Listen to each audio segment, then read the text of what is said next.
पन्ना जिले का प्रसिद्ध जलप्रपात पांडवन।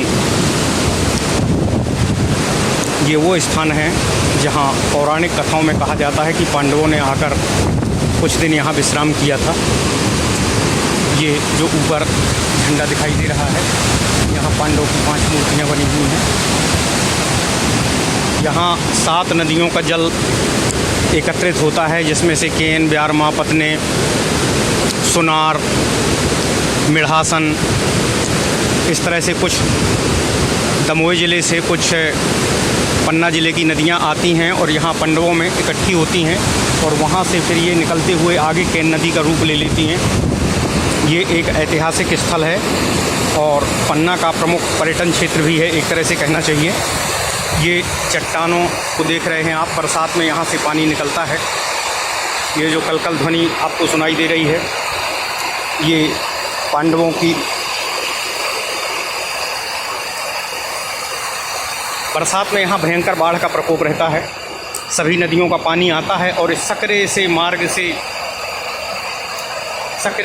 से निकलता हुआ आगे केन नदी मड़ला पन्ना छतरपुर की सीमा से होता हुआ ये केन नदी है जो यमुना में जा कर के मिल जाती है आगे चल के, और यमुना गंगा में मिल जाती है।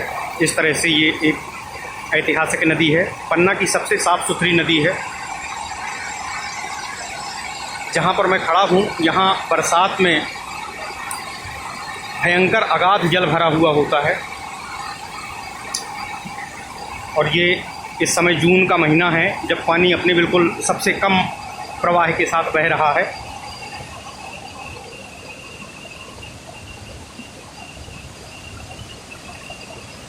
एक ज़माने में जब दस्यु समस्या चल रही थी मध्य प्रदेश में, तब यहाँ पर डाकुओं का भी निवास रहता था।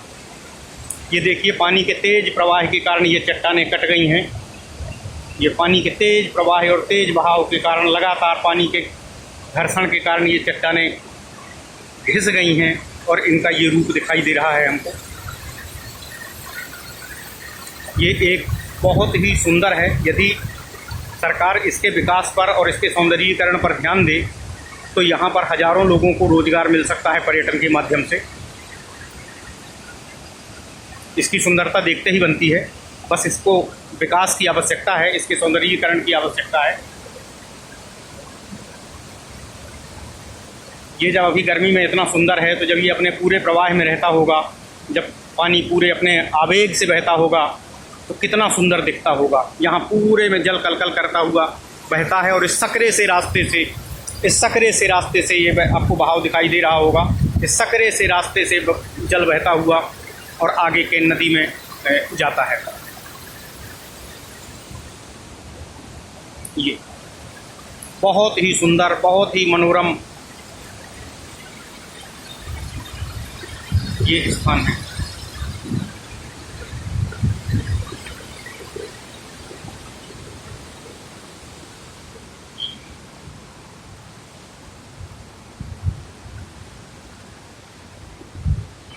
ये देखिए, पानी के तेज प्रवाह से ये चट्टान कैसे कट गई है गोल रूप में। यहाँ लगातार पानियों का घर्षण होता है। इस जल के घर्षण से ये दीवारें पूरी कट गई हैं पत्थरों की। इन कठोर चट्टानों में भी पानी ने अपने निकलने का रास्ता बना रखा है।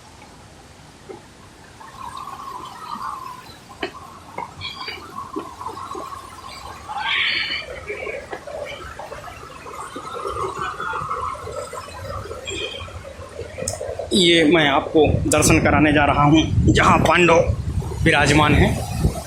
ये गोल मूर्तियाँ आप देख सकते हैं।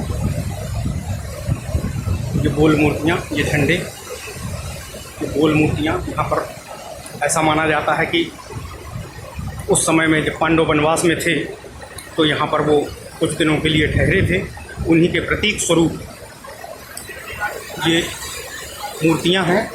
वस्तुतः इनको शिवलिंग के रूप में ढाला गया है। शिवलिंग रूप में ढाला गया है, जिनमें कुछ की जलहरी उत्तर की ओर, कुछ की दक्षिण की ओर है, कुछ की पूरब की ओर, कुछ पश्चिम की ओर। वस्तुतः भगवान शिव की जलहरियाँ जो होती हैं उनका निकास उत्तर की तरफ ही होता है।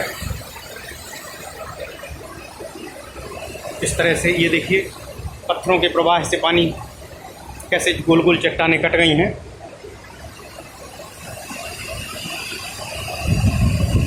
ये कलकल झरना ऊपर पंडवन नदी पर बना हुआ पुल दिखाई दे रहा है आपको।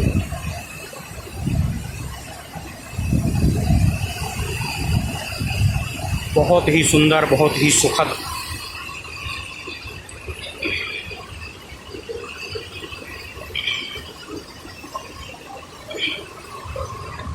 देखिए कैसे गोल गोल गड्ढे बन गए हैं पानी के कटाव से। ऐसे पानी के कटाव से बन गया है ये।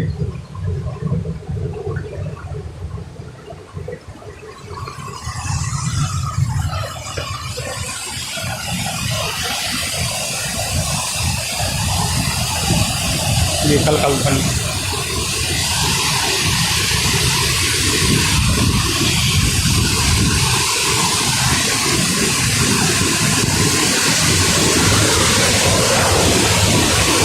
विशुद्ध प्राकृतिक छटा है।